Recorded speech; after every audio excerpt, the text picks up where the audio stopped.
Hello everyone, आप सभी का मेरे यूट्यूब चैनल पर मैं रोशनी गौतम वेलकम करती हूँ। आज जिस स्कीम के बारे में बात करेंगे दैट इज प्रधानमंत्री उच्चकर योजना।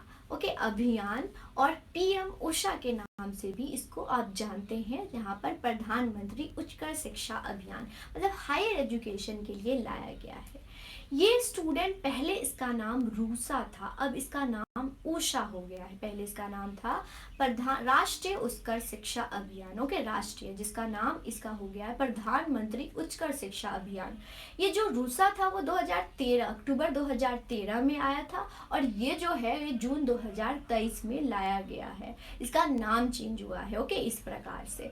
और न्यू एजुकेशन पॉलिसी आप सभी को मालूम है 2020 के अकॉर्डिंग ही ये स्कीम्स लाई गई है। हायर एजुकेशन को फंड देना है, हायर एजुकेशन को डेवलपमेंट करना है। जो कॉलेज और यूनिवर्सिटीज़ को बहुत टॉप क्लास यूनिवर्सिटीज़, उनकी रैंकिंग इंक्रीज करने इसी के तहत है, जो कि अभी हम देखते हैं। तो यहाँ पर इक्विटी एसेस होनी चाहिए। जो फंड होता है हायर एजुकेशन को वो प्रॉपर मिलना चाहिए उनके डेवलपमेंट के लिए, उनकी ओवरऑल इंफ्रास्ट्रक्चर डेवलपमेंट के लिए, जो कि ये करेंटली न्यूज़ में था। महाराष्ट्र गवर्नमेंट को फिलहाल ही सेंट्रल गवर्नमेंट ने फंड दिया है for higher education research and development के लिए, तो इसीलिए न्यूज़ में है, इसीलिए मैं लेके आई आपके लिए।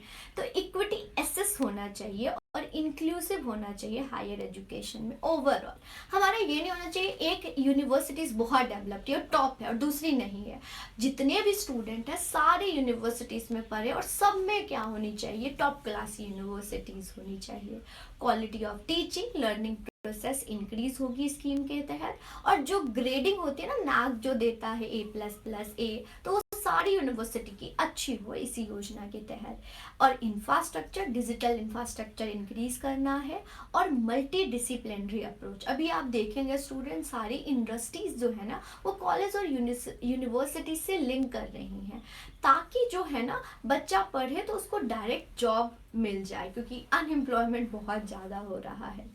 ये जो मिनिस्ट्री वर्क करेगी that is ministry of education, इसके तहत करेगी। ऑब्जेक्टिव क्या है, या तो न्यू एकेडमिक इंस्टीट्यूशन बनाना, नए नए यूनिवर्सिटीज बहुत सारी बनाना, और वो भी टॉप क्लास की बनाना है, जिसमें हर चीज ओवरऑल डेवलपमेंट हो सके। फिर यहाँ पर एक्सपेंड करना है, अपग्रेड करना है एग्जिस्टिंग। अगर उसको एक्सपेंड करना है, बड़ा बनाना है तो बड़ा बनाइए, या फिर उसको जो ट्रेडिशनल वे से है उसको अपग्रेड करना है, उसका डेवलपमेंट करना है।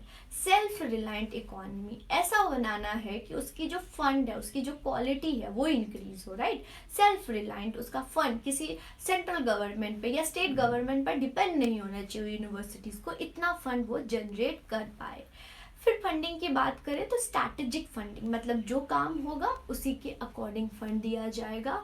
आउटकम डिपेंडेंस, अगर आपने किसी चीज के लिए फंड लिया है तो उसका आउटकम दिखाओ, आउटकम दिखाओगे तो फर्दर फंड मिलेगा, अदरवाइज नहीं। कुछ काम कर रहे हो नहीं कर रहे हो, ये बात हो जाता है। फ्लो ऑफ फंड जो है central government to state government देंगी, यूटीज देंगी, उसकी तरह यहाँ पर डिस्ट्रीब्यूट होगी सारी यूनिवर्सिटीज के लिए। ओके, तो स्टेट हायर एजुकेशन जो प्लान्स हैं हायर एजुकेशन का, बेसिकली उसकी इक्विटी एसेस और एक्सीलेंट बनाना, ये वर्ड बहुत इंपॉर्टेंट है।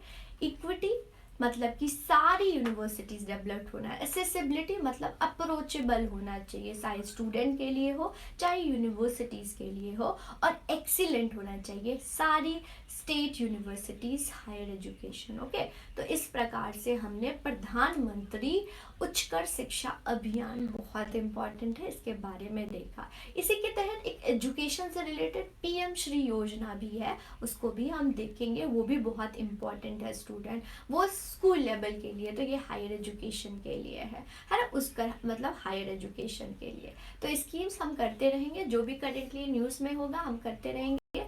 चैनल पर नए होंगे तो चैनल को सब्सक्राइब कर दीजिएगा, बेल आइकन दबा दीजिएगा। Thank you, all the best.